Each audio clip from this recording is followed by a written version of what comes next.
di Zahra Queen Channel. Hari ini kita ketemu lagi di sesi kisah hijrah sahabat Zahra ya. Nah, sekarang kita bersama narasumber kita yang bernama. Hai, nama aku Nikmatul Jannah. Kalian bisa panggil Nikma atau Nik. Niknya berapa? Nah, Kak Nikma bercanda ya? Iya. Nah, Kak Nikma ini anak hijrahan atau memang udah agamis dari lahir? Alhamdulillahnya keluarganya cukup religius. Oh, Masya Allah. Tapi ya begitulah. Tahu sendiri kan awal-awal tuh kalau anak-anak yang dipaksa untuk agamais sekali pasti kayak bertentangan. Iya, jadi membangkang. Membangkang, sangat-sangat membangkang. Iya. Kameramen aku juga gitu sih. Nah, Kak, aku panggilnya Kak Nik aja ya. Iya. Kak Nik sekarang umurnya berapa? Boleh tahu nggak? Usianya sekarang 23 tahun. 23. Insya Allah, berarti hijrahnya dari tahun berapa? Istiqomahnya alhamdulillah 2017. 2017, sekarang 2021, berarti udah 4 tahun ya? Insya Allah, semoga seterusnya. Amin. Nah, apalagi kalau boleh tahu, ada nggak sih pengalaman-pengalaman yang Kak Nik ini nggak bisa lupain dari proses hijrah tersebut? Oke, jadi awal-awal hijrah itu sebenarnya aku istiqomahnya pakai hijab itu 2015. 2015.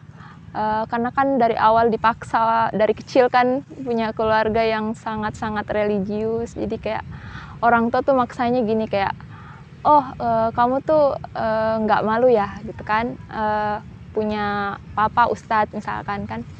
Terus kamu kelakuannya seperti ini, akhirnya kayak ketampar sih omongannya itu, ketampar banget. Akhirnya mencoba 2015 pas ibu meninggal. Iya. Itu kayak diingetin gitu kayak, Kak, masa sih masih kayak orang tua bebannya berat banget gitu kan, masa kamu anak nggak bisa ngikutin gitu sedangkan yang disuruh itu baik. Iya.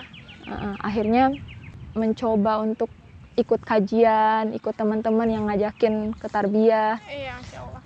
Mencoba aja mulai, terus pakai yang awalnya pakai jeans yang ketat gitu kan, terus tiba-tiba kayak wow, mencoba untuk menutup lebih syar'i. Insya Allah. Akhirnya pelan-pelan, tapi di tahun itu masih kayak kadang ada godaan gitu kan Kak, Ya, kayak benar. Itu tahun berapa? 2015. Oh, 2015 itu kayak masih belum istiqomah banget, jadi kayak kadang bercermin tiba-tiba lihat diri gitu kan, merasa cantik, kok pakaian ini kan mau mencoba lagi ke hal-hal yang masa lalunya gitu kan. Mau mencoba pakaian gaul lagi, kayak yang apalagi kan 2015 tuh lagi naik-naiknya sosmed kan, kayak masa kaku banget sih kayak cewek-cewek ini mau aja gitu mencoba, kayak keren banget sih stylenya gitu-gitu kan. Akhirnya kembali lagi lah diputar lagi hatinya sama Allah, kembali ke jalan itu, kembali lagi pakai pakaian yang ini, yang pas kuliah kan, yang gaul. Yang gaul, karena kan orang pertama kali ke Jakarta, terus kayak pakaiannya kayak yang banget sih, kayak nggak tren aja gitu kan. Ngikutin tren parah. Akhirnya di tahun 2017 itu mulai ketemu temen, itu temennya bercadar kan di kampus, terus kayak nggak tahu kenapa tiba-tiba aja lihat mereka tuh kayak hatinya kesentuh, kayak cantik banget sih gitu kan. Kayak Masya Allah, kayak itu orang kayak kita nggak pernah lihat kan mukanya seperti apa. Kita nggak tahu, aku malah nggak kenal dia kan, cuman kayak merhatiin di kampus adem aja gitu kan Kak.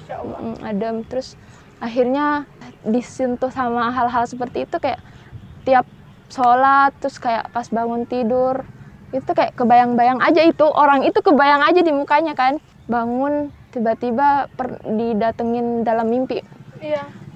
didatengin, mamaku Sama dateng, mamanya mamaku dateng, cuman senyum, dateng senyum, terus tiba-tiba ada gerombolan orang yang pakai cadar datengin, ngerangkul kan, ngerangkul Ayo, kayak merinding.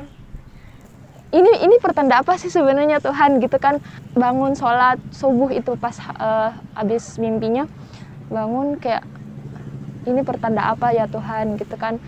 Aku bukannya nggak mau, tapi hanya kayak takut gitu, orang-orang nggak nerima aku dengan keadaan seperti itu. Apakah aku bisa nanti dapat kerjanya gampang, terus pergaulannya gampang, dan seperti itu sih yang aku takutin yang pas-pas awal-awal. Akhirnya balik kampung, ketemulah aku sama kakak aku yang dulunya yang sudah hijrah sebelumnya. Ceritalah gitu kan, ini gimana kak gitu kan, aku nggak bisa sepenuhnya seperti dia kan, karena dia orangnya perangainya lembut, aku kan kayak cengengesan, kayak Aktif centil lah ya. banget, iya, Aktif. masih mikir di situ, mikirnya panjang banget. Akhirnya balik gitu kan, balik ke Jakarta. Itu aku ingat banget, itu cadarnya kakak aku disengaja ditinggalin. Sengaja ditinggalin. Oleh kakaknya. Sengaja ditinggalin. Tapi kayak itu tuh cadar kayak manggil-manggil gitu kan. Kayak pakai gue gitu kan, pakai gue. Ambil. Akhirnya aku cobain kan pakein. Aku pertama kali pakainya di sini loh. Aku mau di sini. Tepatnya di sini. Aku anterin. Iya, anterin ponakan aku tuh di sini. Dia main-main ini kayaknya. Aku anterin, orang-orang liatin gitu kanan kiri, masih belum pede kan. Jadi pusat perhatian. Iya, pusat Padahal perhatian. ada yang perhatiin. Iya, cuman Kita aja yang berasa. iya, Ya. akhirnya make lah kan. Saya ini kebawa ke Jakarta itu cadar. Nah, terus Pakai sampai di sana seterusnya. istiqomah. Sampai seterusnya. Tapi aku anehnya tuh, aku mikirnya kan gini, pas paling pasti aku mikirnya gini. Teman-teman di kampus pasti bakalan nanyain, kok tiba-tiba kan. Tapi pertanyaan itu nggak pernah muncul loh.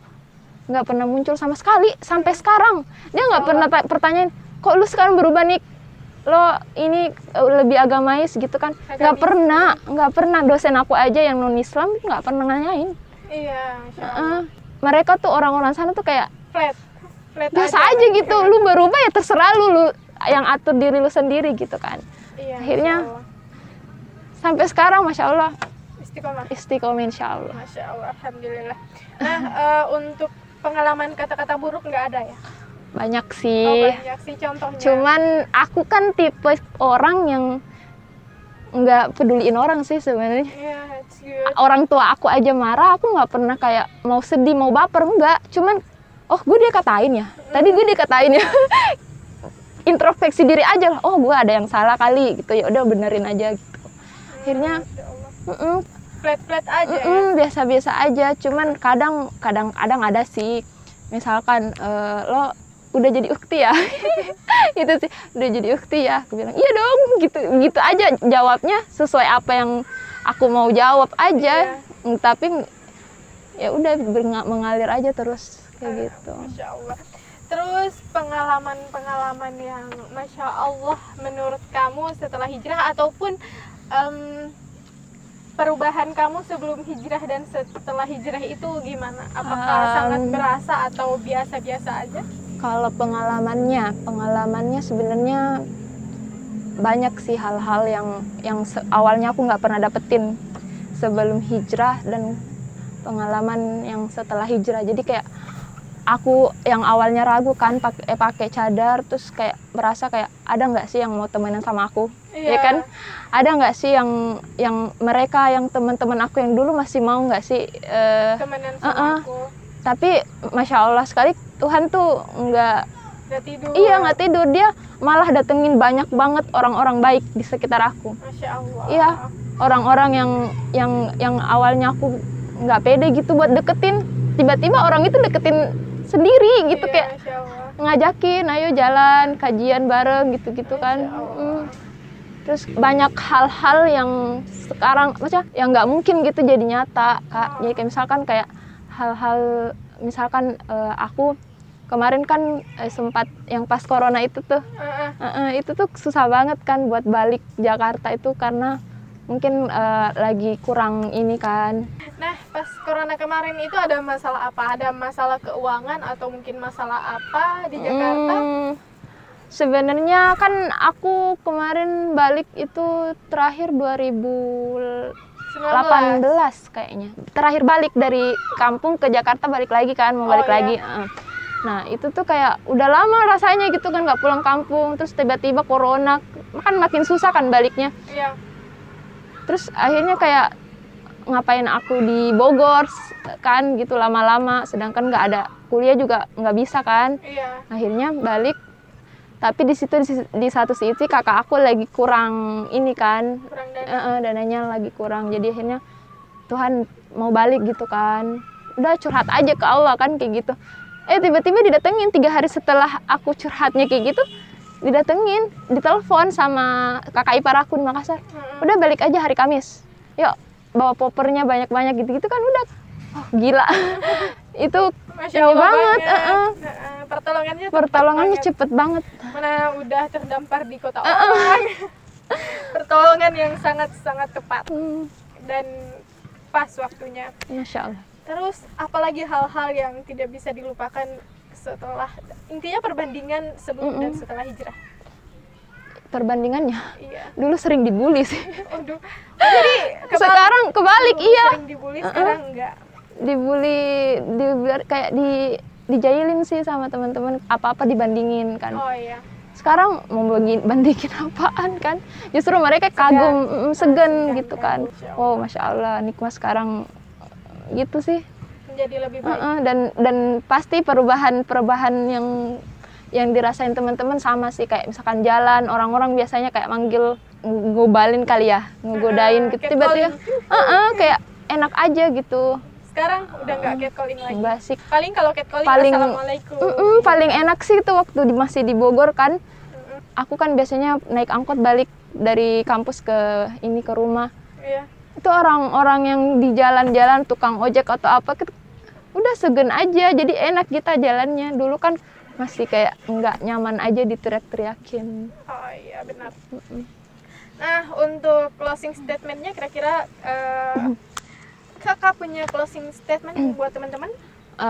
Aku sih sarannya buat teman-teman di luar sana yang mungkin hatinya masih belum bisa gitu kan, tapi adalah perasaan diketuk hatinya sama Allah. Saran aku, yuk cobain aja gitu. Kita mulai proses pelan-pelan. Misalkan dari kalian yang masih mau berpakaian syar'i tapi dilarang sama, ada pun kayak keluarga yang masih belum bisa menerima, udah pelan-pelan aja. Kalau kalian di rumah pakaian yang sewajarnya aja, buktiin aja ke orang tua. Kalau misalkan orang tua masih belum ngizinin, nggak apa-apa, kita sabar-sabar aja gitu kan. Terus kalau misalkan teman-teman takut dihina, takut dikucilin, ataupun takut nggak ada temennya, itu sebenarnya pikiran kita aja sih. Jadi pikirannya positif aja terus. Iya. Jadi kalau ada yang ngatain, udah senyum aja gitu. Nikmatin, ini hidup kita sendiri, kita yang nentuin. Jadi arahnya kemana? Jadi semangat aja buat teman-teman di luar sana. Iya. Jadi intinya juga gini, teman-teman, kalau misalnya teman-teman mau hijrah dan merasa lingkungannya kurang baik atau mungkin pertemanannya nggak mendukung, nggak ada teman pas hijrah, gini loh teman-teman. Kalau teman-teman mau hijrah aja dulu, karena Allah itu mau melihat keseriusan kita. Kalau kita udah serius, maka otomatis Allah akan mengirimkan lingkungan yang baik dan teman-teman yang baik. Yes, ya kan? betul. Nah, sekian dulu kisah hijrah kali ini. Semoga ada pelajaran yang bisa dipetik, amin. Dan bisa mungkin memotivasi teman-teman untuk melangkah ke arah yang lebih baik, amin. Ya, semangat. Yeah. Nah teman-teman, terima kasih udah nonton konten kita kali ini. Buat teman-teman mungkin boleh nonton konten-konten yang lain, semoga bermanfaat. Dan jangan lupa like, komen, dan subscribe. Bye. Assalamualaikum warahmatullahi wabarakatuh.